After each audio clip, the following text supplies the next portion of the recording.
Jaya Radha Madhava Kunja Bihari.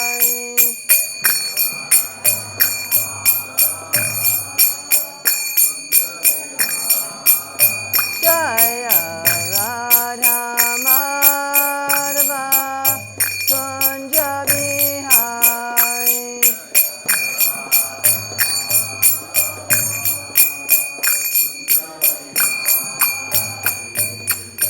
Gopi Jana Vallabha Girivardhari.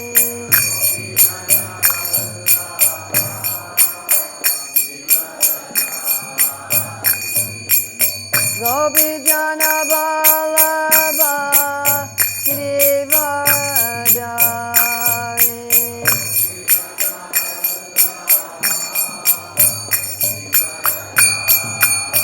Yasodanandana Braja Janaranjana. Yasodanandana Braja Janaranjana.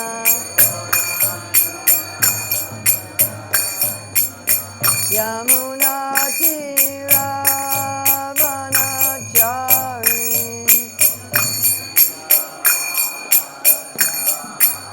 Yamuna Tira Vanachari.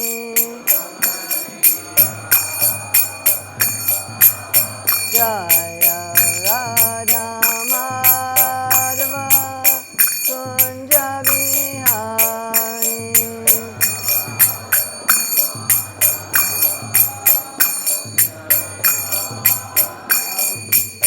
Gopi Jana Vallabha Girivardhari.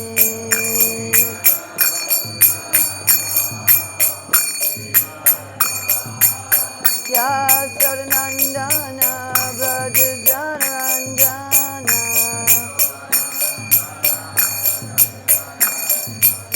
Yamuna Tira Vanachari.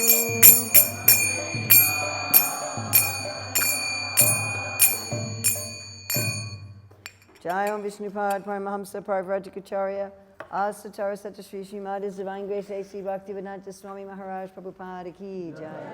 ISKCON Founder Acharya Srila Prabhupada Ki Jai. Anantakoti Vaishnava Vrinda Ki Jai. Namacharya Srila Haridas Thakur Ki Jai. Prem Shri Kaho Shri Krishna Chaitanya Prabhu Nityananda Shri Advaita Gadadhar Shri Vasadi Gaur Bhakta Vrinda Ki Jai. Shri Shri Radha Krishna Go Gopinath Shai Mukunda Radha Kunda Giri Govardhan Ki Jai.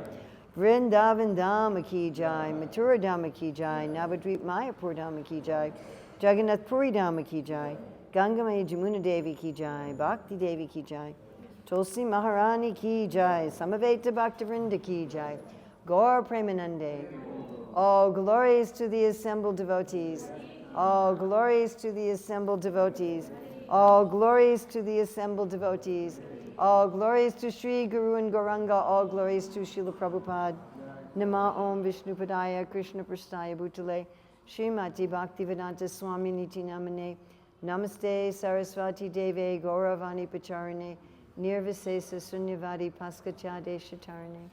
Vandeham Sri Guru Sri Yuta Padakamalam Sri Gurun Vaishnavamscha Shri Rupam Sagrajatam Sahagana Raghunatham Vitam Stam Sajivam Sadvaitam Sadvadutam Parijana Sahita Krishna Chaitanya Devam Shri Radha Krishna Padam Sahagana Lalita Shri Vishakam Vitamscha Panchakalpa Chubhascha Kipasindhavibhata Patitanam Pavanevyo Vaishnavebhyo Namo Namaha. Om Namo Bhagavate Vasudevaya. Om Namo Bhagavate Vasudevaya. Om Namo Bhagavate Vasudevaya.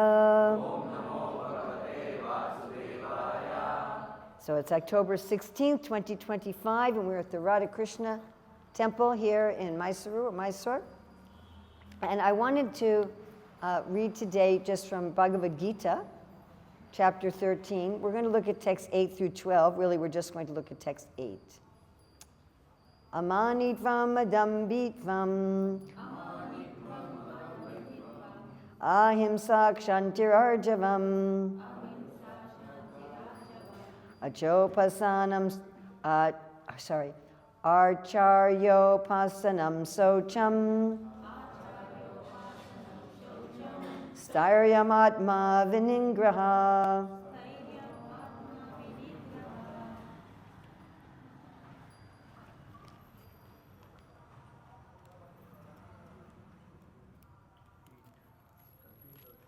The pages are like a butterfly wing.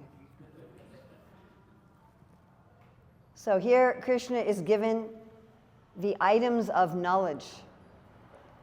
So we might think that in order to gain knowledge, you have to just go to school and study hard.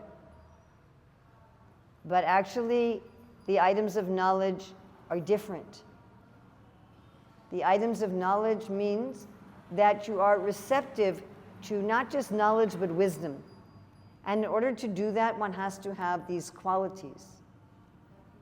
So Srila Prabhupada's translation is humility, pridelessness, nonviolence, tolerance, simplicity, approaching a bona fide spiritual master, cleanliness, steadiness, and self-control.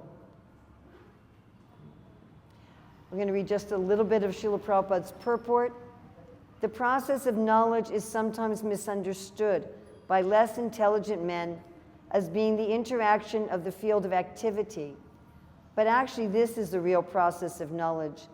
If one accepts this process, then the possibility of approaching the absolute truth exists. This is not the interaction of the tenfold elements as described before. This is actually the means to get out of it. Of all the descriptions of the process of knowledge, the most important point is described in the first line of the 10th verse. The process of knowledge terminates in unalloyed devotional service to the Lord. Okay, we're going to skip a little bit. As for the knowledge outlined here, the items may be analyzed as follows. Humility means that one should not be anxious to have the satisfaction of being honored by others. The material conception of life makes us very eager to receive honor from others. But from the point of view of a man in perfect knowledge, who knows that he is not this body, anything, honor or dishonor, pertaining to the body is useless. One should not be hankering after this material deception. So that's Prabhupada's definition of humility. Now he's going to define pridelessness. People are very anxious to be famous for their religion. So first he's talking about being honored in general, honor pertaining to the body and the mind. Now he's talking about being honored for one's religion. By the way, this is, which we're not going to talk about that much today, this, thank you, you can put here. Thank you so much. So being honored for one's religion is discussed by Srila Raghunath Das Goswami in his book Manashiksha. And some years ago, we arranged for a new translation of Manashiksha with the commentaries of Bhaktivinoda Thakur and contemporary Vaishnav commentaries. So there in text 7, Srila Raghunath Das Goswami talks about this wanting to be honored for being a religious person. So I'm just going to read this briefly because it's connected. People are very anxious to be famous for their religion, and consequently sometimes it is found that without understanding the principles of religion, one enters into some group which is not actually following religious principles and then wants to advertise himself as a religious mentor. As for actual advancement in spiritual science, one should have a test to see how far he is progressing. So I want to today focus on humility. So Krishna is giving humility as the first item of knowledge. That actually one cannot attain knowledge without humility. Warm water, very nice. So that makes a lot of good sense. You can't learn something if you think you already know, right? So I was a teacher of children for 27 years. And sometimes a child would come up to the teacher's desk with a challenging attitude. And I would say, do you want to argue or do you want to understand? And I taught them that what you should do is in your mind, you should say, I might be wrong, I might be wrong, I might be wrong, I might be wrong. And from your mouth should come the words, I am confused. Because unless we have the attitude that I might be wrong and I am confused, we cannot learn anything. Does that make sense? You cannot teach something to somebody who already knows or somebody who has a challenging attitude. So Krishna is saying this is the first item of knowledge. But humility is a lot more even than that. Humility in the third verse of the Shikshastrika, Trinadapi Sunichina Taroiva Sahishnina Manida Manadena Kirtaniya Sadahari, is what Sri Chaitanya Mahaprabhu is giving as the key to being able to chant.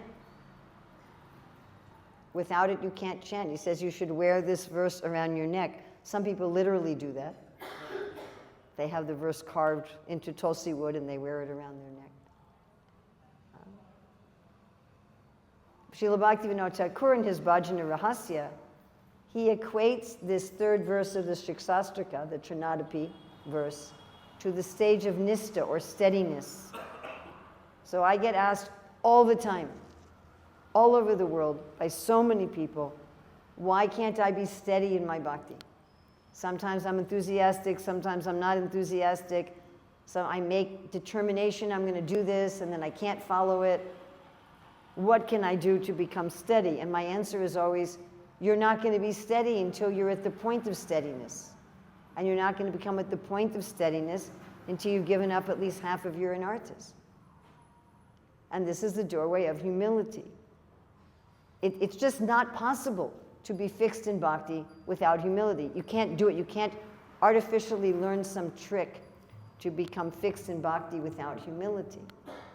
Then in Srila Sanatana Goswami's Brihad Bhagavatamrita, Gop Kumar goes through the whole material world, all different, and he becomes Indra, he becomes Brahma, he goes through the coverings of the universe, he's on the planets of the Prajapatis, so many things. He goes to Vaikuntha Loka, he goes to Ayodhya in the spiritual world, he goes to Dwarka, but when he wants to go to Vrindavan, he's told by Uddhava and Narada, you have to have dhanya, you have to have humility to enter into Vrindavan. So if we want to learn anything, we have to be humble. If we want to be fixed in our bhakti, we have to be humble. And if we want to go to Goloka Vrindavan, we have to be humble. So anyone who joins the Hare Krishna movement within 1 week or so learns how to do humble talk and humble action. Oh, no, Prabhu. No, I am very fallen. No, you take the cushion. That's all right. You take. It's okay. You go first, right? We all learn how to do this. And for many years, I was critical of this. I'm like, this is all superficial. It's just some behaviors that doesn't mean anything. And then for a while, I had a job working as a vice principal in a government school, big government school. And because the people didn't even do this humble talk and humble behavior, I actually came to appreciate this with the devotees. Because I realized that materialistic people don't even theoretically accept that they should be humble. Maybe among the devotees a lot of this is superficial, but at least it indicates that we have a value, that we place a value on humility. I found materialistic people had the attitude that I am a very perfectly well-motivated person. I have a good heart, I have good intentions, sometimes I mess up, but I'm actually just a good person. But the devotees would say, oh, I am fallen. I have lust, I have anger, I have greed. So I came to see there is some value even in pretending to be humble. But of course, pretending to be humble is not actually humility. It recognizes that it's a good thing, yeah? It recognizes this is something I should do. So I have wondered for a long time, what is humility anyway? Sometimes we think humility means folding into yourself in the back of the room. And I thought, well, that can't be humility because Srila Prabhupada wasn't like that. Srila Bhaktisiddhanta Saraswati wasn't like that. And my dear friends, I have tried to be like that, and it is impossible for me to be like that. I just can't do it. Many years ago, one devotee was doing his master's thesis in psychology, and he was doing research into different types of personality. Can you all understand my English? It's okay? If there's some word you don't, are you okay? You're okay. If there's some word you don't understand, will you ask me? Yes? Or if I go too fast, you need me to repeat something, will you ask me? Okay. So he's doing this master's in psychology, and he wanted us to participate in his research. So he was testing all of us, what is our personality? So I agreed to be part of his research, and then he was discussing with us the results of our tests. So he discussed with me, and he said, Urmila, you cannot not lead. You understand? You cannot not lead. And then I realized that up until that point, I was always trying to not lead. No. I want to be humble. I want to be humble. I want to be humble. I want to be humble. And then after this discussion, I thought, but this is my nature. So how do I be humble? Sitting up here. Bhaktisiddhanta Saraswati talks about this when he talks about what is guru. And he said, I'm like some animal sitting on a big seat, like some zoo animal. It was his Vyas Puja Day. He said, letting everyone worship me, and people will think, who is this person?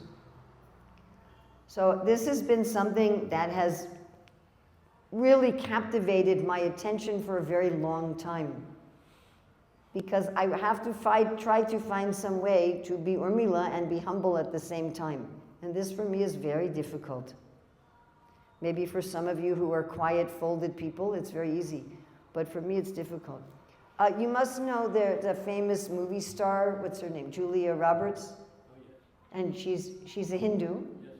She took Diksha from some Babaji in Vrindavan, I don't know who. But she said, in this life, I am this bright, famous person at the front of the room. My next life, I want to be a quiet person in the back. And I thought, I don't want to have to take another life so I can be a quiet person in the back. So what does it mean? What does humility mean? Okay. Some ideas I'm asking you. I want to ask you, if you came here just to be entertained, excuse me, I'm going to actually ask you some questions. Anybody some idea, what does humility mean? Yes? Not expecting any credit. Well, Prabhupada says not being anxious to get that. Yeah, so not expecting that I'm going to be honored, that I'm going to get credit. Okay, good. What else? Yes? Doing whatever is necessary to follow the instructions of the Guru. Do whatever is necessary to follow the instructions of the Guru. Not saying, oh, I'm too good for that. What? What does it mean? I don't know what this means. You help me. If someone's humble, what does that mean? How will they think? How will they feel? What will they do? Some other thoughts? It's kind of important, isn't it? If this is the doorway to higher bhakti, if you can't get to ruchi, ashakti, bhav, and prema without going through humility, We all want Krishna Prema, yes? Who wants Krishna Prema? Me. Who wants to go to Goloka Vrindavan? Me. Okay, we got to go through this humility door. I don't know if it's the first step, but we have to go through this humility door. If we don't know what a humility door looks like, we can go through the wrong door, because Maya has a reflection of humility. Yeah, you've seen this? It's deep tamagun. I'm a terrible person. I can never do anything. I'm just awful. That's not humility. That's self-hatred. And people use that as an excuse not to improve. Like some people will say, well, I'm just going to be a nasty person because of my parents, or my society, or my teachers. And other people will say, I'm just going to be a terrible person because I'm just a terrible person. This is what Kaliya did. He said, well, I bit you because I'm a snake. Huh? That's my nature to bite you, so I'm just going to bite you. So this is not actual humility. This is tamagun disguised like humility. So any other thoughts on what is humility? To be simple without expecting anything like honor and dishonor. Not expecting anything like honor and dishonor. Yes. Yes. What? Servant of the servant. We can go even more times. The servant of the servant of the servant of the servant of the servant. Yes? Being submissive to our spiritual teachers. Submissive to our spiritual leaders, yes. But Prabhupada said, blind following is condemned. And you should ask questions. So being submissive doesn't mean that just, I never say anything. Did Arjuna ask questions? And he even said, how did you instruct the sun god when we're the same age? And why are you giving me these confusing instructions to do Buddha yoga and fight? And Parikshit, he asked challenging questions also, right? He says, why are you telling me that people should do prayaschita? This is like an elephant taking a bath. So asking questions, not blind following. All right, so I'm going to look at what I've understood. I'm not saying that my understanding is perfect, and I'm sure that there's more layers of understanding, but I hope that this will be helpful to you. So I've understood that humility means it's truthful, it's grateful, it's peaceful. Truthful, grateful, peaceful. And when you have all three, it becomes joyful. That humility means being completely truthful, completely grateful, and peaceful. I think you said satisfied, right? Yes. So let's look first at truthful. So what are we proud of? Everything we are proud of is borrowed. That's the truth. I'm so proud of so many things, but Krishna can take them, yes? And he will. Arjuna was bragging to the Brahmana in Dwarka. I am Arjuna. I am not Krishna or Balaram. I am Arjuna. I will protect you with my Gandiva bow. But later, at the end of his life, Arjuna couldn't even string his Gandiva bow. So we understand, whatever I have, Krishna is the ability. We all have some intelligence, but Krishna says, I am the intelligence of the intelligent. Krishna says, I am the wisdom of the wise. I am the ability in man. I give knowledge. Vatasmatir jnanam apohanam cha. That's all Krishna. This body, bhumir apanalo vayu, Kam, that's Mano, Buddhist, Advacha. All of that, our mind, our intelligence, the earth, water, fire of our bodies, these are all Krishna's energies. It's not mine. Right? Just like I don't own a car myself, but where I stay in America, when I need to use a car, one devotee lets me use their Tesla. But it's not my Tesla. If I'm thinking, oh, I am driving a Tesla. It's not mine. I'm borrowing it, I have to give it back. So everything is like this.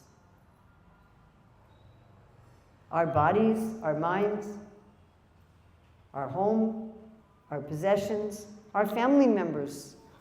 And how do we know they're not mine? Krishna can take them whenever he wants. Right? Just a few months ago, I broke my right hand. I had to have my hand in a cast. And, I couldn't chant on my beads with my right hand. I couldn't eat with my right hand. I couldn't do puja with my right hand. I couldn't wash my hands properly. I would have to just wash my left hand like this. I couldn't wash my hands like this. I couldn't get dressed myself properly. And I was thinking my whole life, I have hands, and they do what I want, when I want. But actually, it's up to Krishna if I have hands or not. So what can I be proud of?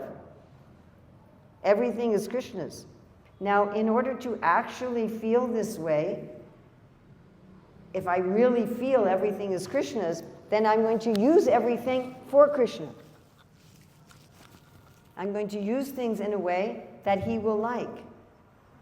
If I'm driving my friend's car, I have to drive it in a way my friend will be happy with. I cannot just do anything. Krishna wants me just like I'm in here in this temple and I'm sitting on this seat. This seat doesn't belong to me. So I'm using it the way the leaders in this temple want me to use it. You understand? If I say, oh, now this is my seat, I'm going to take it home. But if I say this belongs to the temple, let me use it in the service of the temple. That is the proof. If you say, yes, I know everything belongs to Krishna, but you don't use it for Krishna, then you don't actually know. Oh, it's Krishna's, but I'm going to take it for myself. Then how? That's not the evidence.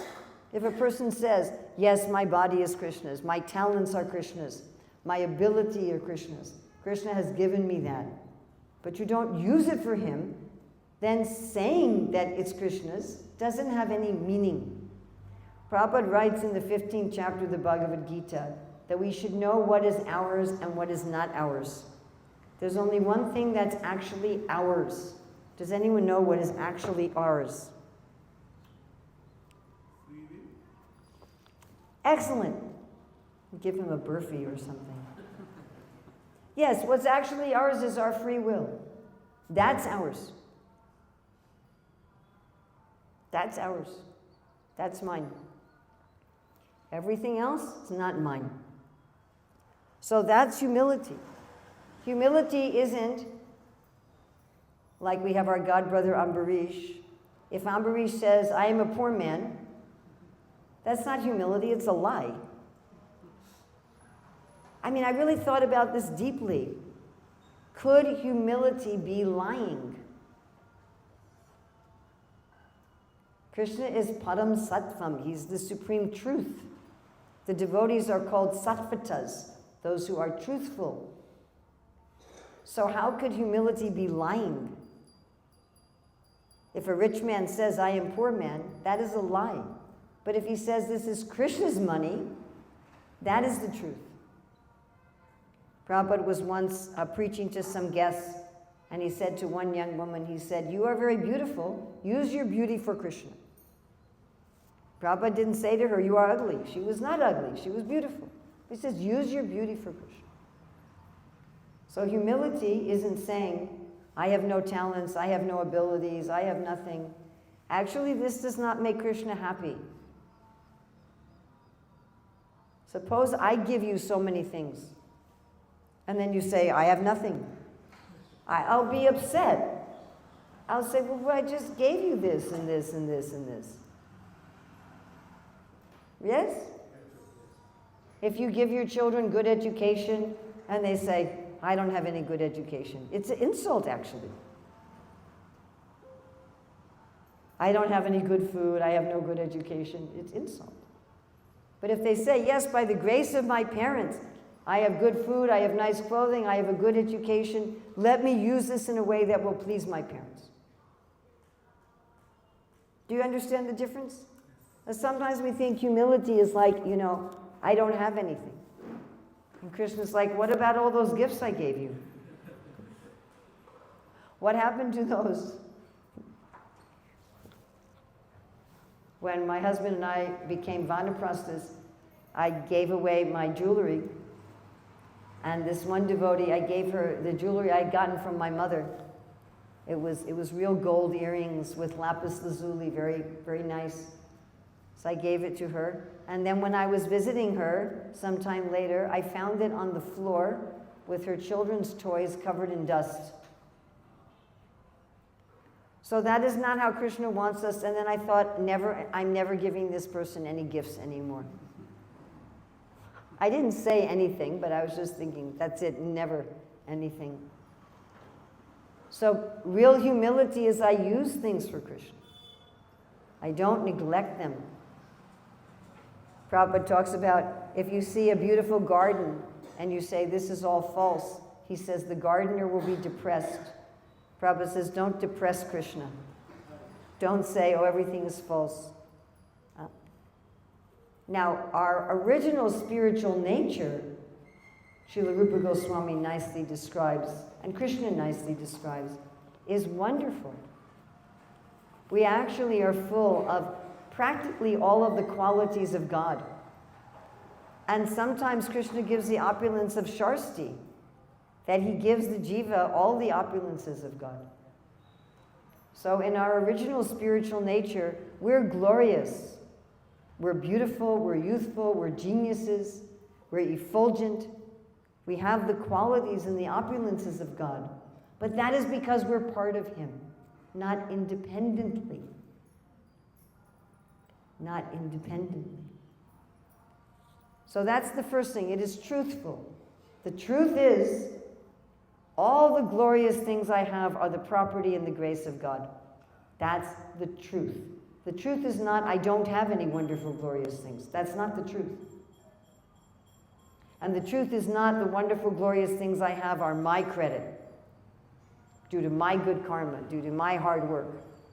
That's not true either. So that's the first thing. It's truthful.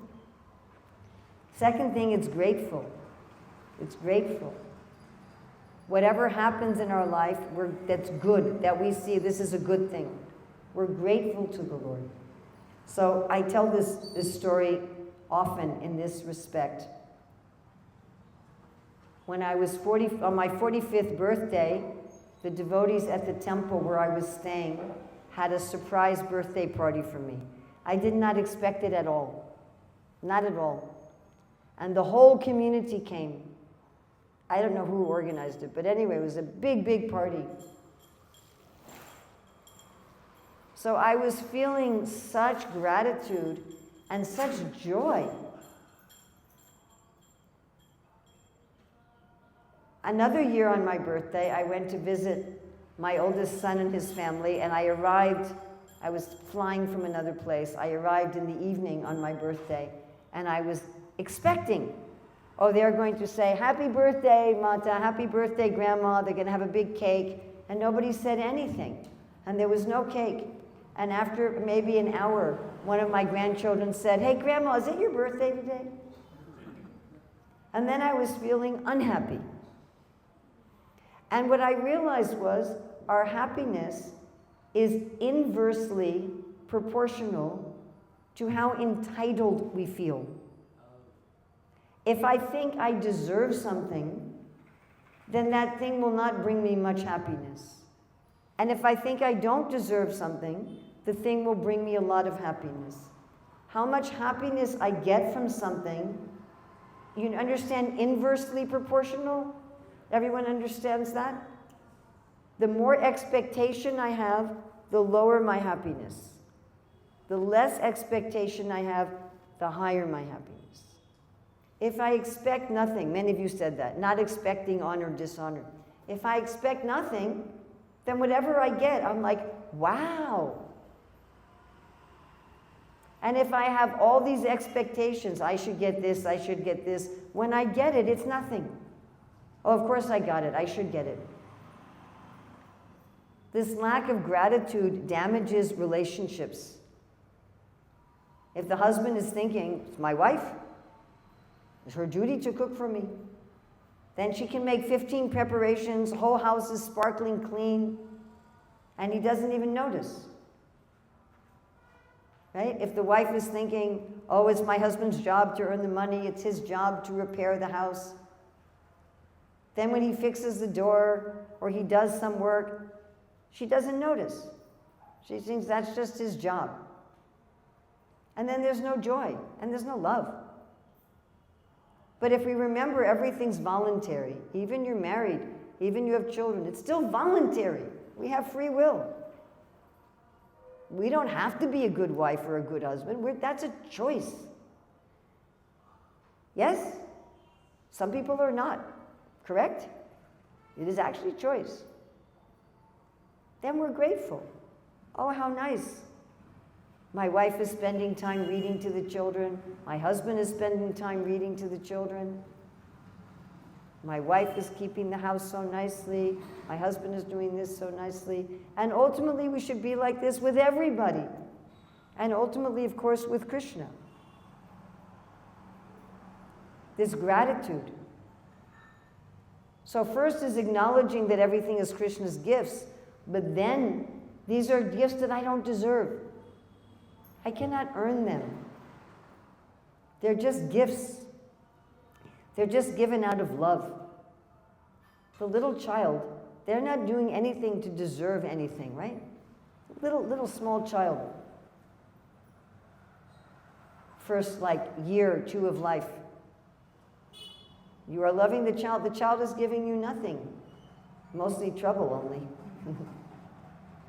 But still you are giving. So it's like that. Mostly, my dear friends, at least for me, I am mostly giving Krishna trouble. Honestly. But he still loves me. And he's giving me gifts and talents and abilities because he loves me. That's all. Not because I deserve them or I've earned them or something like that. But just love. So how grateful we should feel. Just constantly full of gratitude. You'll notice this mentality in Krishna Das Kaviraj. So sometimes devotees take just the first verses, where Krishna Das Kaviraj says, I am lower than a worm in stool. If you say my name, you'll become sinful. And we stop there and we say, oh, this is humility. But you have to read a little further. Then he says, but I have gotten the mercy of Lord Nityananda. I have gotten the mercy of Madan Mohan. And there's this contrast. I am so fallen, you say my name, you'll become sinful. Of course, that's not actually true. His name is Krishna Das. How are you going to become sinful saying that name? But he's saying like that. But yet I have this mercy. First thing is everything I have is given by Krishna. Next thing is everything I have is given by Krishna out of mercy, out of love. My dear friends, this is a very difficult thing to believe. Believing that everything comes from Krishna, that we can believe because we have evidence of it all the time. That Krishna can give and he can take away. All the time. We all periodically lose our ability to do something. Right? We get a fever, we can't get out of bed, we forget things. So we all have that experience. But this concept that I deserve nothing, as a joyful, grateful concept, not as tamagun, I believe is one of the most difficult things about humility. To have these two things together, I am the most sinful, fallen, wretched person, and Krishna is giving me mercy. How glorious my Lord is. It's joyful. It's not depression. It's not depression. It's joy. It's actually a rasa. It's part of the ghastly rasa. My desires, my mentality are disgusting. Like a worm in the stool, disgusting. My desire to exploit this world, my desire to try to be better than others, to use others for my own purposes, to use this world for my own purposes. See, most of us in this world don't believe that we're like that. We think, oh, I am very good. I am very nice. It's not true. We are very good and very nice as a soul. So the analogy that I give is, suppose a very rich, educated person, very good family, becomes an alcoholic. So that is much worse than if someone's born to criminals and prostitutes and drug addicts and they become an alcoholic. You understand? If someone's family, they are, mafia family, mother is a prostitute, father is a murderer, and that person becomes an alcoholic,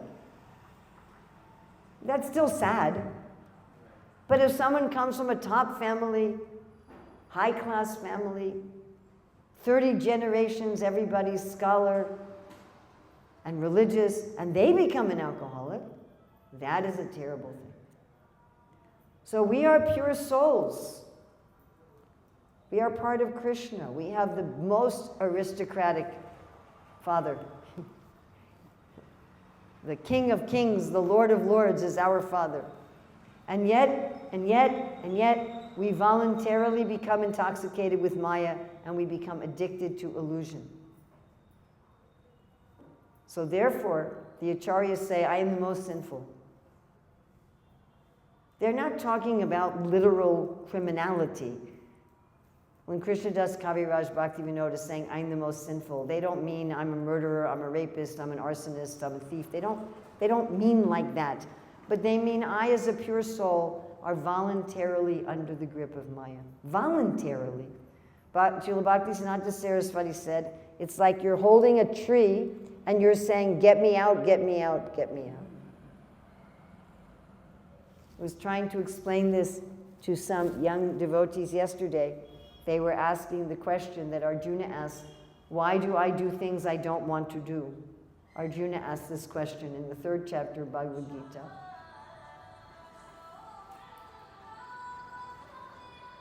Phones have this little thing you can make on silent mode.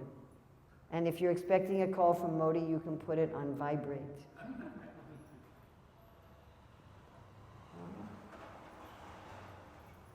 So to be able to see that I am voluntarily taking shelter, Krishna says, ahankar ashrita, kam ashrita.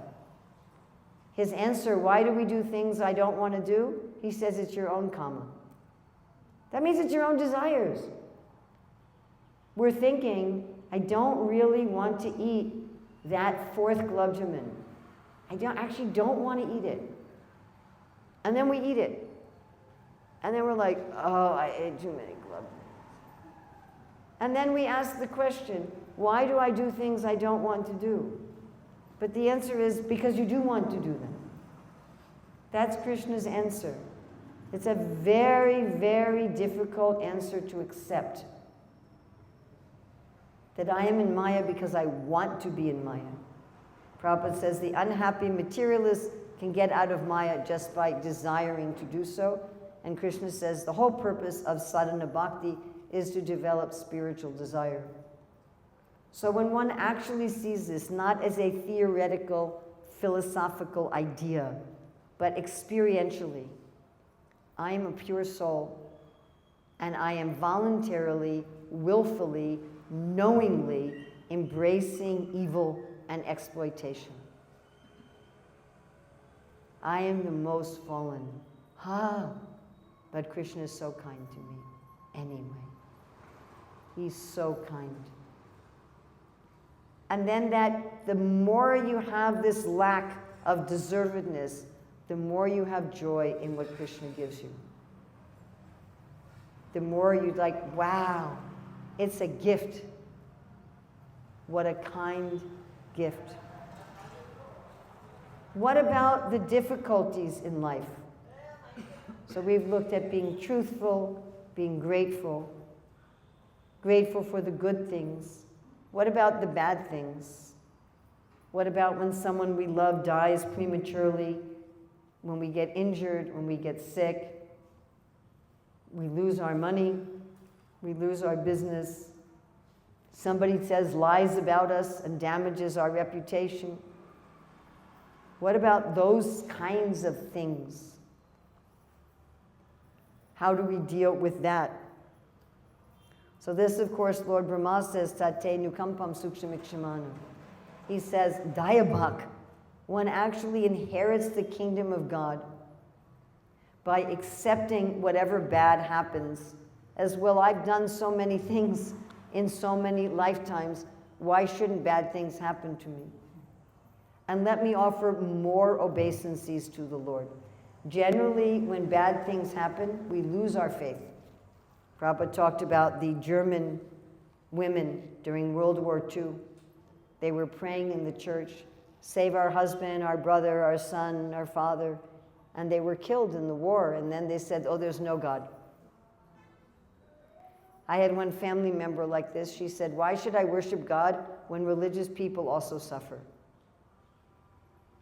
And I remember when I was, I guess, a year and a half in the Hare Krishna movement, and I got very sick, and I was saying to Krishna, I'm chanting 16 rounds and following the 4 principles and going to Mangal Arati. Why am I sick?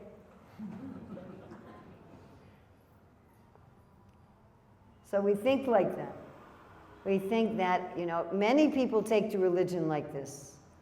A big reason. What does Krishna say? Arta artati, they want wealth or they want to get rid of misery. If I worship God, then I'll have material happiness, or if I worship God, I'll get rid of my material misery. And if that doesn't work, then they don't believe in God anymore. They're treating God, as Prabhupada would say, order supplier.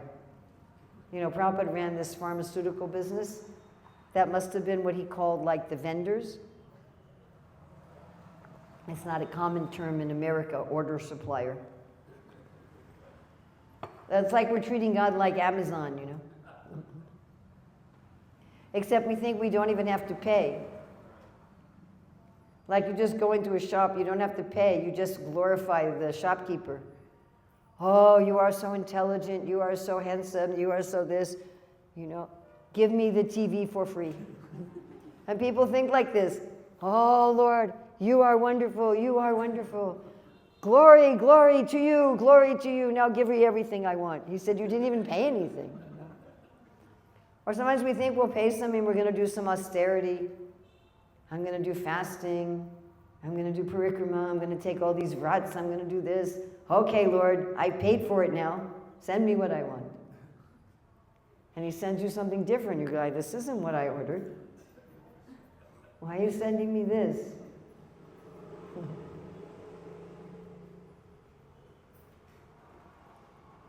When people are thinking, should I marry or not? I say, you can ask Krishna, if you think I should marry, please send me a spouse who will joyfully help me in Krishna consciousness. I said, very, very risky if you just say, send me a spouse who will help me in my Krishna consciousness. You don't know how they're going to help you in your Krishna consciousness. Hare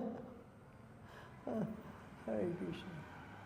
But the devotees, they take everything. They have no rights mentality.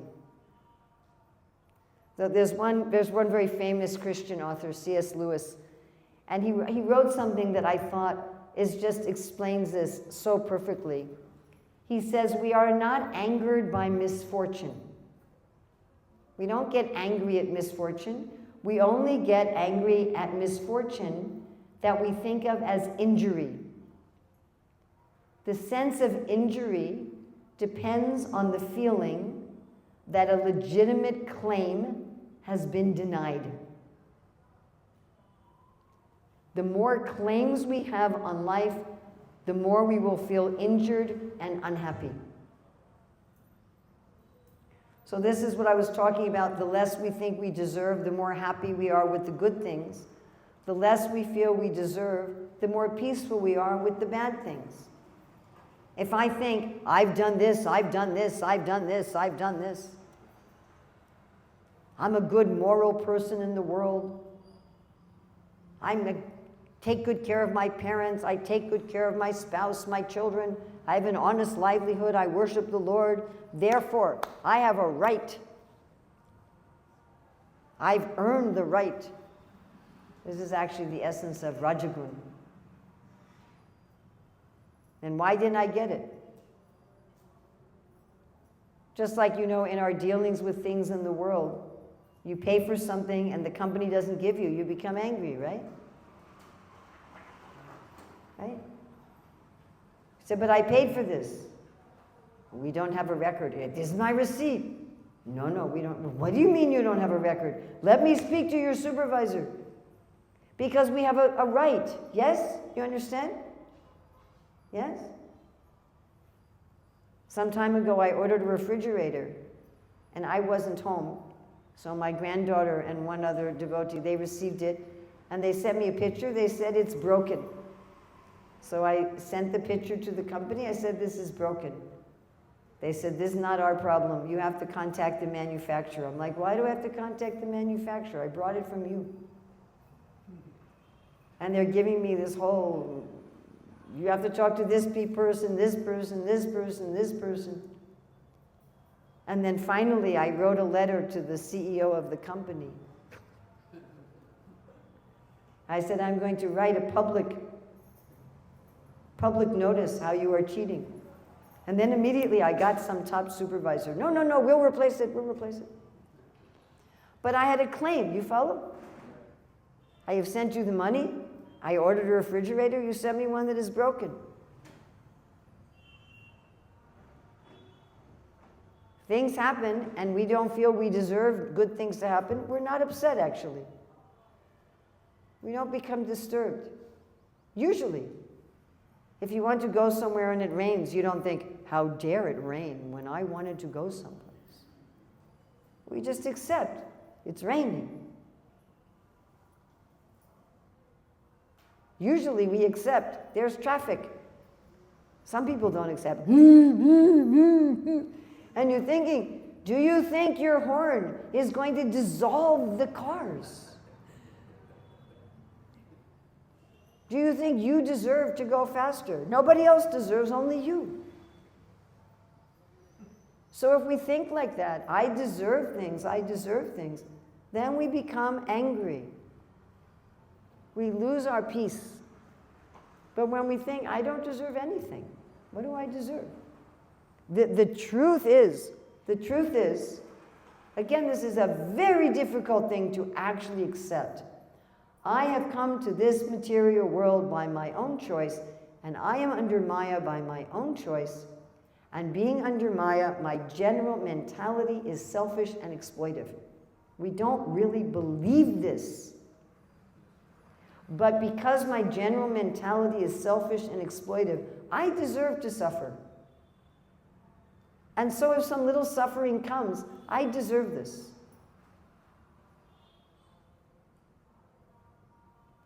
One essay I read by Saint Teresa of Avila, she lived at the time of Mahaprabhu in Spain. She was what you call a Carmelite nun, so they followed the same 4 regulative principles. They were all vegetarian and like that. And she would spend all of her time in meditation and prayer. Very nice that it was actually John Harrison who suggested I read one of Saint Teresa of Avila's books. And she actually realized Madhurya Bhav with Krishna, very interesting, for which she got severely persecuted by the church, by the way, for many, many years. But she wrote this nice essay And she says, when people are criticizing you, don't defend yourself. She said, just don't defend yourself. She said, if God wants to defend you, he can defend you. So the only time you should defend yourself is if someone else is going to be hurt. And she said several interesting things. She said, no one has ever criticized me unjustly. I've always been worthy of criticism. And she said, even if the thing they're criticizing me for is not true, I've done so many other things bad that nobody ever criticized me for. And then she said, you know, so many things I've done good, nobody notices. So many things I do bad, nobody notices. And she said, after a while, if you stop defending yourself, when people criticize you, you won't even think they're talking about you. It will be like they're talking about someone else. And this is very related to what Prabhupada writes about in this purport.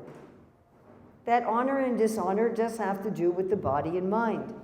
They don't have to do with me. They're really talking about somebody else. And I make so many mistakes, nobody even knows about them, nobody criticizes. If I get criticized for a mistake I haven't made, okay. One can accept that. We often think we have a right to our time. We often come disturbed when people make undue demands on our time. But Krishna says, I am time. My time belongs to Krishna. And especially if we have taken initiation, if we have taken vows, my dear Lord, I am yours, then my time belongs to Krishna. And suppose Krishna came in front of you and says, okay, you told me that your time belongs to me. I am asking you to do whatever I say for the next 24 hours. And if Krishna then said, the next half an hour, you can just relax, do whatever you like, we go, oh, wow.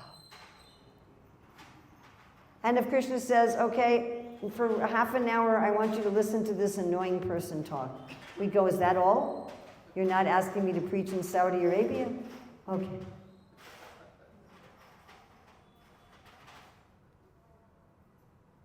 Often we think that my time spent worshiping Krishna is my donation.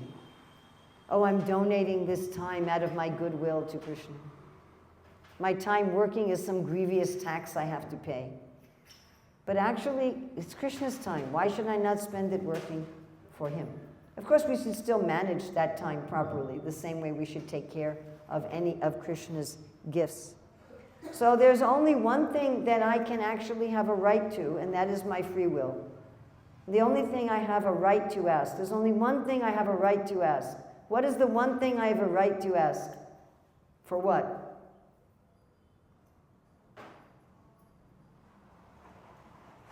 Service. Because that's my nature. Jivera Swarpaya Krishnara Nityadasa. I am by nature a servant. So I can ask.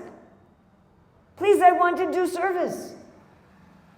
That's who I am. I'm a servant. That we can ask. Other things? Good health, beauty, money. You can ask. If you want those things, better to ask Krishna than ask some deva, or thinking you're going to get it on your own. Sarvakama, even if you have all desires, better to go to Krishna. But with Krishna, I would really like to have a new car if you desire. If you desire. I would like to have good health if you desire. So if you have some material desire, go to Krishna. Don't pretend you don't have any material desire. That doesn't work. Don't go to Krishna and say, my dear Lord, I just want pure devotional service. I have no material desire. If you have material desires, then he'll say, oh, really? And that will not be enjoyable for you. But if we can develop this mentality to be peaceful with the difficult things, to be peaceful. We may not be able to be grateful, but at least we can be peaceful. I am getting some reaction from my own nonsense. Krishna is probably minimizing this out of his kindness. He's trying to teach me something. All glories to my Lord. Whether he gives, whether he takes away, all glories to him. Everything he does is for my benefit. So this is to be truthful, to be grateful, to be peaceful. I'm just going to end briefly with saying that what we are afraid of, what are we afraid of that we don't do this? Failure. What else? Death? I don't think that's going to scare us away from humility. What's going to scare us away from humility? That we're going to be exploited. We think if I'm humble, if I think I deserve nothing, then I will be exploited. All right. So there was this snake who became a disciple of Narada Muni. And Narada Muni told him, don't bite anymore. Right? And so Narada Muni came back to see the snake. How is it going? And the snake said, well, all the children found out I don't bite, so they're throwing stones at me. And Narada Muni says, don't bite, but show your hood.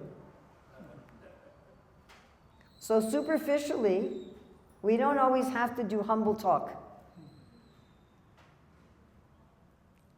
So I like to give two examples. That time is light. I'll give you one example. So after I was living in the ashram for 1 month, my mother came to visit the temple. And she was very critical of the Hare Krishna movement. She didn't like that I had joined the movement. And she went to the temple president and she said, what are your qualifications for being temple president? He said, I have no qualifications. My spiritual master has asked me to do this service, so I'm doing it. So out in the world, if you go to some bank manager and you say, what are your qualifications? He will tell you. He will say, I have, an MBA, I have another master's in finance, I worked at the bank for 20 years, right? Imagine, you go to a doctor. So what are your qualifications? Oh, I don't have any qualifications. So for 10 years, my mother would say, your leaders are not qualified. So sometimes you don't do humble talk. You understand? That's not always required. It's not always beneficial. Just like you didn't do it today. But often before I give a class, people introduce me. And when they introduce you, they're glorifying you. Oh, Urmila's this wonderful and this wonderful and this. And I was thinking, why are we doing this? And why am I sitting here, somebody glorifying me? And then I realized the purpose is so that the audience will be receptive. Otherwise, why'd you listen to this person sitting there? You don't know who this person is. Why should I listen to them? And if nobody introduces me, the first 10 minutes of my class, I have to work much harder to get a relationship with the audience so they will trust me. But if somebody gets up and says, oh, Urmila's this and Urmila's that, then people automatically, oh, well, let us hear what she has to say. So that is practical. So many times practically in the world, we have to say, I have an MD. I have a degree in finance. I have 20 years experience in this. As long as internally we're knowing, this is Krishna's gift, it's not mine. But we don't have to say that to everybody all the time. Yes, I have my MBA by Krishna's mercy. We don't have to say that to everybody all the time. But inside, you're always thinking, Krishna's mercy, Krishna's mercy, Krishna's mercy, Krishna's mercy, Krishna's mercy. Then the other thing I'm going to say you're not going to like, but this is the fact. Whether you are humble or whether you are arrogant, people will exploit you in this world. Beginning, middle, end. You can be the most arrogant person in the whole world, and people will exploit you. Hiranyakashipu was the most arrogant. Now in America, we have a good contender, a very arrogant president. Yes, you may like his policies, you may not like his policies, but everyone knows he's very arrogant. He says, he once said, no one loves the Bible more than I do. You probably don't even know one word from the Bible. So everything, a very, very arrogant person. Has that stopped people from trying to exploit him? People harass him all the time, correct? All the time. He is attacked all the time, everywhere. People are criticizing him all over the planet. And he is so arrogant. His arrogance doesn't protect him. People will try to exploit us. People will lie to us. People will betray to us. The only way that's not going to happen is if you die in the next 5 minutes. You know, if you live another week or another month, somebody will mistreat you. Maybe in a little way, maybe in a big way. Guaranteed. Humble, not humble. Giving up humility in order to protect yourself will not work. At least if you're humble when these things happen, you're going to be peaceful. They will happen. Guaranteed. I will give you ironclad guarantee that if you live long enough, somebody's going to betray you or hurt you or try to exploit you or cheat you in some way. Maybe you'll just get a scam call from a Nigerian prince, but somebody's going to try to cheat you. What is our protection? Mare Krishna Rake Ke, Rake Krishna Mare Ke. That's our protection. That's all.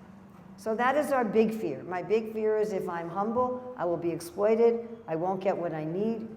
You can still ask for what you need. You can still say, can you get me a cup of water? You're still allowed to do that if you're humble. But whatever happens, you're grateful and you're peaceful. It's not that you can't ask. It's not that you can't take care of yourself. I'm also part of Krishna. I have to take care of myself. That's part of my service. It's part of my service to make sure this body gets enough sleep and enough food. You understand? It's part of my service. This is Krishna's car. But without demands, without a personal demand. So this is hard because it takes some faith. That if I stop trying to protect myself, if I let Krishna protect me, I'll be okay. But as we practice it, we find that it's true. And the more we practice it, the more we find that it's true, the more humble we become. So how many of you saw the Mahavatar Nrsimha movie? Okay, so they made one big mistake that you see in many of the dramas about Nrsimhadev. A big mistake. They switched the order.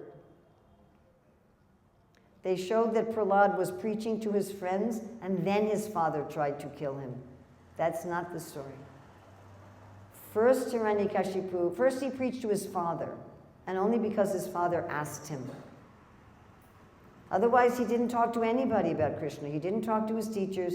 He didn't talk to the other students. He didn't talk to his mother. He didn't talk to anybody. When his father said, "What's the best thing you learned?" then he answered. Because of that, Hiranyakashipu tried to kill him. And Hiranyakashipu failed. He didn't try to kill him directly, which is also interesting. He had his demons try to kill him. He didn't personally, he never personally tried to kill Prahlad. Never. He outsourced it. You demons, you do this. And Prahlad couldn't be killed.